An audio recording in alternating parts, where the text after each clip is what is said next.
Olá pessoas, sejam bem-vindos ao primeiro vídeo aqui no canal Só da Ciência de 2022. Eu me chamo Igor Rapp e hoje vamos falar de organização. Não dá para vocês verem, né? Mas o meu escritório agora, finalmente, depois de 5 anos, está completamente organizado do jeito que eu queria. Agora só falta organizar o conteúdo do canal Só da Ciência.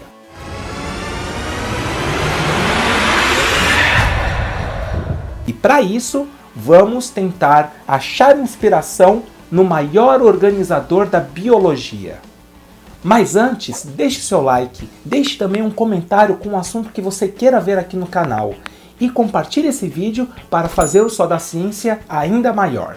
Bem, para quem tem um quarto para ser organizado, sabe o quanto é difícil você achar disposição para organizar ele. A Simone mesmo não consegue nem arrumar a cama direito. Ai, que mentira! Mentira! Retira o que você disse! Ela não arruma a cama. Mentira! Na verdade, pelo menos ela não gosta de arrumar a cama. Verdade! E não arruma. Arrumo sim! Não arruma. Deixa tudo espalhado para tudo que é lado. É assim que é aqui em casa. Ela desorganiza tudo.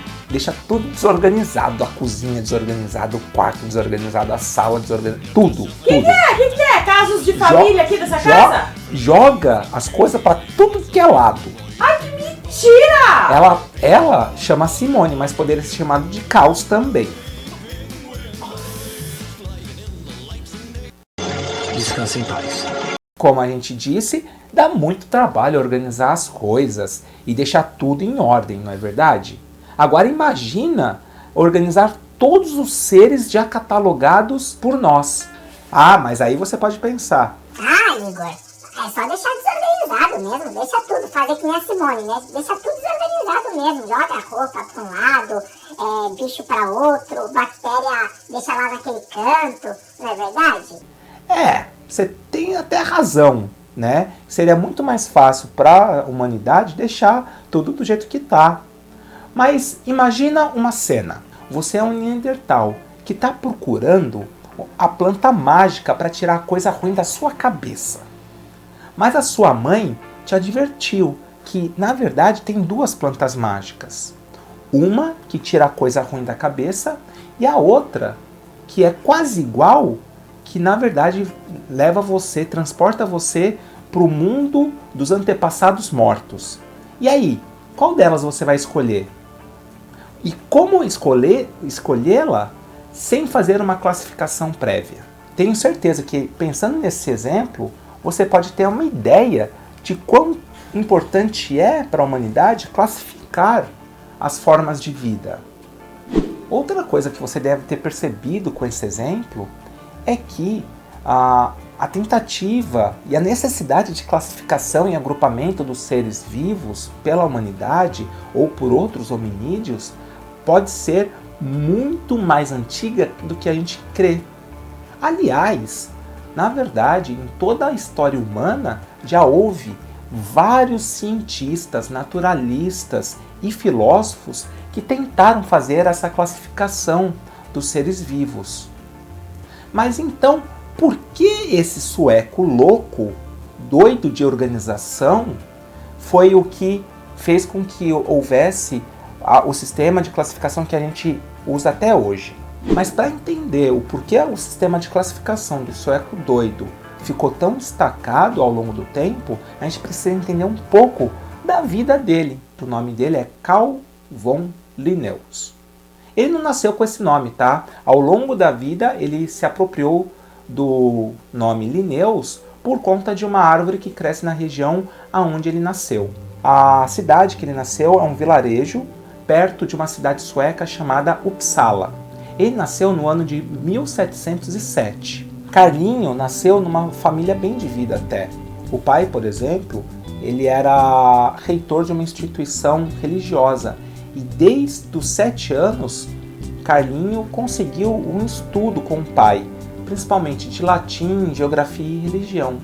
E depois o pai contratou um tutor. E é justamente esse tutor que teve grande efeito sobre a visão botânica de Calvin Linneu. Na verdade, foi o tutor que iniciou Linneu a botânica. E aí Linneu se apaixonou pelas plantas. E desde então ele estudava muito sobre as plantas. Tanto que aos 17 anos ele já estava totalmente familiarizado com as principais obras dos naturalistas botânicos da sua época. Com 20 anos, ou seja, em 1727, Linneu se mudou para Uppsala, né, a grande cidade da região onde ele nasceu, e começou o curso de medicina. Porque na verdade, desde sempre sabe-se que biologia não dá dinheiro para ninguém, né?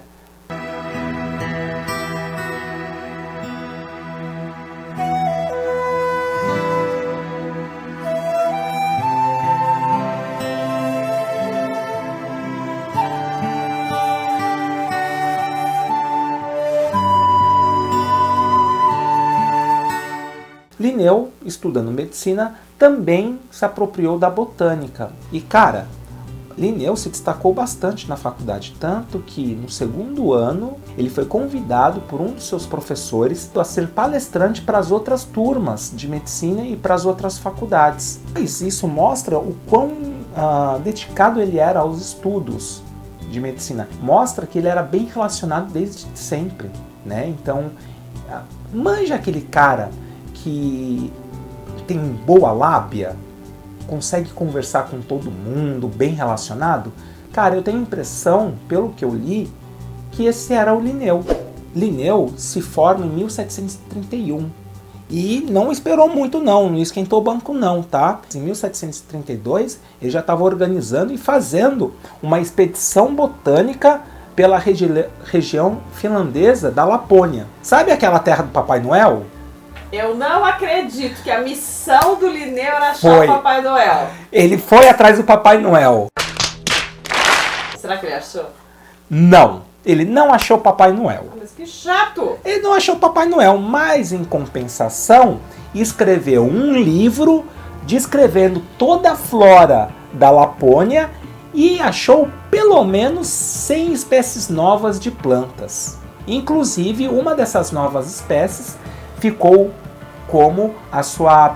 Cara, muito sem graça a planta. A planta são folhinhas bem fininhas com duas flores roxinhas gêmeas, pendentes. A coisa mais sem graça que tem.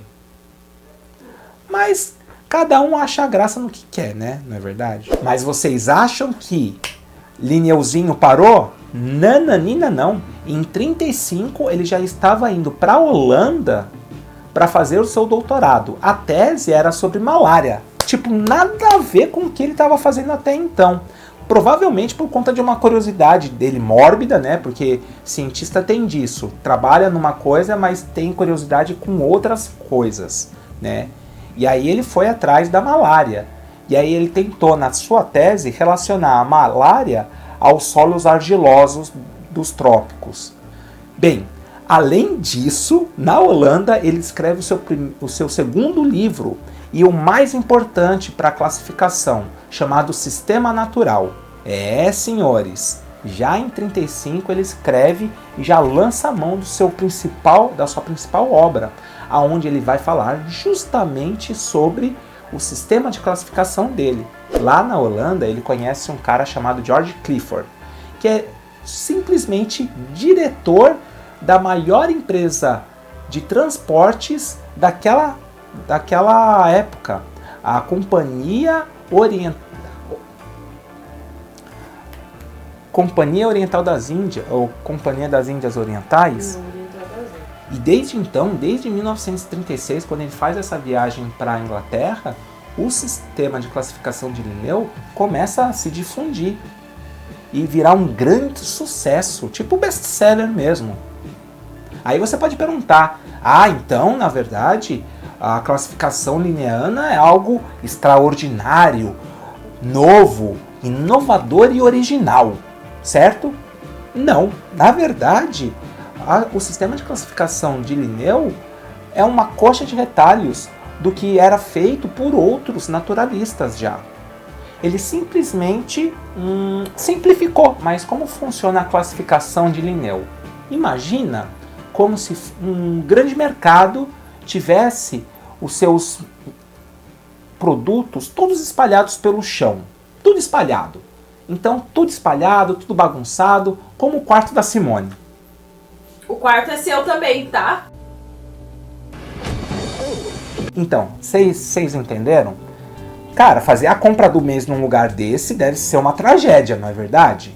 Então, ao invés disso, os supermercados tentam colocar as mercadorias em seções, por exemplo, hortifruti, açougue, padaria, certo? E cada uma dessas seções tem corredores específicos, certo? Cada corredor tem gôndolas. E essas gôndolas têm prateleiras. E dentro dessas prateleiras você tem os produtos. E mesmo entre os produtos, você tem produtos com mais de 2 ou 3 marcas. Por exemplo, leite condensado. Leite condensado, você vai no mercado, tem aí 2, 3, 4 marcas, não é verdade? Então, você pode perceber que o mercado está organizado em hierarquia, certo? Então você tem aquelas divisões mais gerais, como seções e corredores, até chegar em divisões cada vez mais específicas, como prateleiras ou ainda produtos em si. Na classificação linneana, funciona da mesma forma. Você tem as divisões mais gerais, como por exemplo reino e filos, até chegar em categorias cada vez menores e mais específicas, por exemplo, gênero e espécie. Mas Igor, como você vai utilizar Linneu para classificar e agrupar, organizar o conteúdo do canal? Eu dividi o conteúdo do canal em 6 categorias diferentes, que estão aparecendo aqui na tela, tá? Cada uma dessas categorias terão subdivisões em relação à sua profundidade no assunto. Então, por exemplo, terá a profundidade plâncton, que é só na superfície. Vai ter o benton, que está entre a superfície e o fundo do mar. E vai ter a profundidade nécton, que é quando a gente vai chegar até o chão daquele assunto. Bom, um assunto novo sempre vai ser tratado de maneira plâncton, ou seja, só na superfície. Se houver interesse de vocês, vocês vão ter que dar like, comentar nesse assunto, e dependendo da quantidade de likes e de comentários, é que eu vou fazer as outras categorias. Benton, se tiver mais likes ainda, Necton. Beleza? Firmão? É isso. As cores da thumb vão mostrar a profundidade, como vocês estão vendo aí na tela. Além disso, as letras, as fontes utilizadas, a cor da fonte utilizada na thumb também vai ditar o tipo de assunto. Novamente, como vocês podem ver aqui ao meu lado. Ah, mas Igor, se não der certo essa coisa? Ué, a gente tenta outra coisa. É assim, não é? A gente tenta uma coisa, não dá certo, a gente muda o caminho. Beleza? Ufa! Deu trabalho organizar tudo, não é mesmo? Mas eu espero que seja para que o canal cresça ainda mais esse ano de 2022. Em relação à programação, continua a mesma coisa. Aos sábados sempre vai haver um vídeo e aos domingos as nossas famosas lives com assuntos especiais. Não é mesmo, Simone? Claro. Além disso, siga-nos no Instagram para mais novidades e conteúdos. Bem, deixe seu like, comente aí com alguma coisa que você queira ver aqui no canal Só da Ciência e compartilhe esse vídeo para que ele seja visto por mais pessoas. Bem, um forte abraço e até o próximo vídeo. Tchau!